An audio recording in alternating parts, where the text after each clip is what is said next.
ಟೌನ್ನಲ್ಲಿರುವ ಶ್ರೇಯಾ ಆಸ್ಪತ್ರೆ ಮುಂಭಾಗ ರೋಗಿಯ ಕುಟುಂಬಸ್ಥರು ಪ್ರತಿಭಟನೆ ನಡೆಸಿ ಆಸ್ಪತ್ರೆಯ ವೈದ್ಯರ ವಿರುದ್ಧ ಘೋಷಣೆ ಕೂಗಿ ಆಕ್ರೋಶ ವ್ಯಕ್ತಪಡಿಸಿದರು.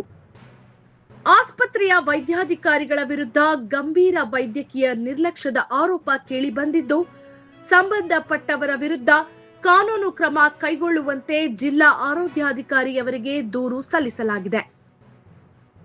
ಶ್ರೀನಿವಾಸಪುರ ತಾಲೂಕಿನ ರೋಣೂರು ಹೋಬಳಿಯ ಓಜಲಹಳ್ಳಿ ಗ್ರಾಮದ ಯಶಸ್ವಿನಿ ಎಂಬ ಮಹಿಳೆ ಕಿಡ್ನಿ ಸಮಸ್ಯೆಯಿಂದ ಬಳಲುತ್ತಿದ್ದು, ಚಿಕಿತ್ಸೆಗಾಗಿ ಶ್ರೇಯಾ ಆಸ್ಪತ್ರೆಗೆ ದಾಖಲಾಗಿದ್ದರು.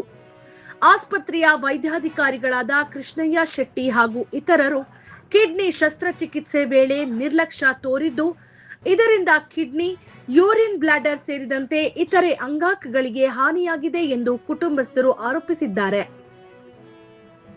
ಚಿಕಿತ್ಸೆ ಫಲಕಾರಿಯಾಗದೆ ಮಹಿಳೆಯ ಆರೋಗ್ಯ ಸ್ಥಿತಿ ಹದಗೆಟ್ಟ ಹಿನ್ನೆಲೆ ಹೆಚ್ಚಿನ ಚಿಕಿತ್ಸೆಗೆ ಬೆಂಗಳೂರಿನ ಅಪೋಲೋ ಆಸ್ಪತ್ರೆಗೆ ದಾಖಲಿಸಲಾಗಿದೆ ಎಂದು ತಿಳಿಸಲಾಗಿದೆ.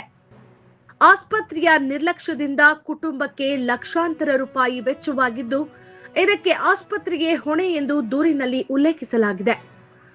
ಇದೇ ವೇಳೆ ಕೆಲವು ತಿಂಗಳ ಹಿಂದೆ ಮಾಲೂರು ತಾಲೂಕಿನ ನಂಬಿಗಾನಹಳ್ಳಿ ಗ್ರಾಮದ 22 ವರ್ಷದ ದೀಪ್ತಿ ಎಂಬ ಯುವತಿ ಇದೇ ಆಸ್ಪತ್ರೆಯಲ್ಲಿ ಚಿಕಿತ್ಸೆ ಪಡೆಯುವ ಸಂದರ್ಭದಲ್ಲಿ ಮೃತಪಟ್ಟಿರುವುದಾಗಿ ದೂರುದಾರರು ಆರೋಪಿಸಿದ್ದಾರೆ.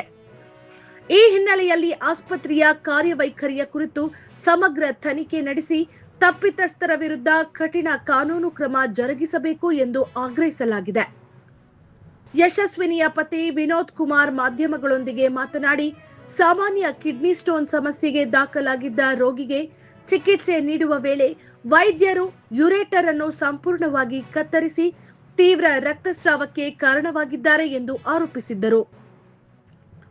ವೈದ್ಯರ ಎಡವಟ್ಟಿನಿಂದ 4 ಪ್ರಮುಖ ಅಂಗಗಳಿಗೆ ಹಾನಿಯಾಗಿದ್ದು, ಪರಿಸ್ಥಿತಿ ಗಂಭೀರವಾದ ನಂತರ ಸತ್ಯವನ್ನ ಮುಚ್ಚಿಟ್ಟು ಹೆಚ್ಚಿನ ಚಿಕಿತ್ಸೆಗೆ ಬೆಂಗಳೂರಿಗೆ ರೆಫರ್ ಮಾಡಿದ್ದಾರೆ ಎಂದು ದೂರಿದರು.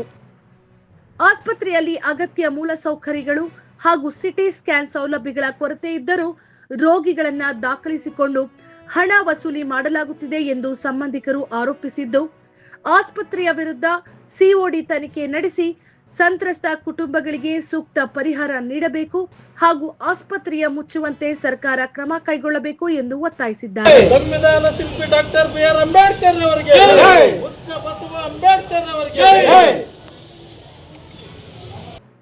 ವೈದ್ಯಾಧಿಕಾರಿಗಳ ಕೃಷ್ಣ ಶೆಟ್ಟಿಗೆ